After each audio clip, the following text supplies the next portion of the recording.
हरियाणा के बॉर्डर पे किसानों के साथ जो सरकार ने बदसलूकी और ज्यादती की है, मैं उसकी निंदा करता हूं। पंजाब से जो आ रहे थे पीसफुली, जिनको पंजाब ने आने दिया, उनको हरियाणा सरकार ने क्यों रोका? वो हरियाणा की जमीन पे तो थे नहीं, नेशनल हाईवे पे थे जिस पे चलना उनका अधिकार है। और दिल्ली आ रहे थे अपनी बात कहने के लिए, कोई हिंसा करने नहीं आ रहे थे, उनसे कोई दिल्ली सरकार को खतरा नहीं था। लेकिन ये साबित करता है कि दिल्ली और हरियाणा दोनों सरकारें किसान विरोधी हैं और किसानों की दुश्मन हैं।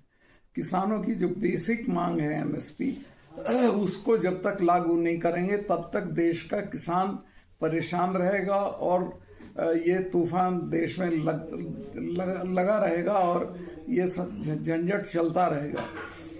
एमएसपी किसानों की बुनियादी मांग है।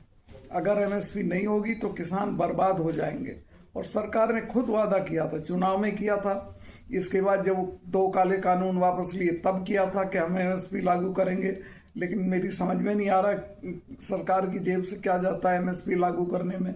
वो सिर्फ किसानों को तंग करने के लिए, और अभी जो उनके ऊपर ये टीयर गैस शेलिंग हो रही है उसमें कोई मर भी सकता है और उनके ऊपर केमिकल छिड़का जा रहा है, क्या क्या किया जा रहा है, ये तो कभी सुना नहीं था कि आजाद देश में ऐसा भी होता है। मैं इसकी घोर निंदा करता हूं और मैं मोदी सरकार से भी कहता हूं कि आप अपनी छवि इतनी खराब मत कराइए किसानों में कि जब आउट ऑफ पावर हो जाए तो कहीं जा ही ना पाए।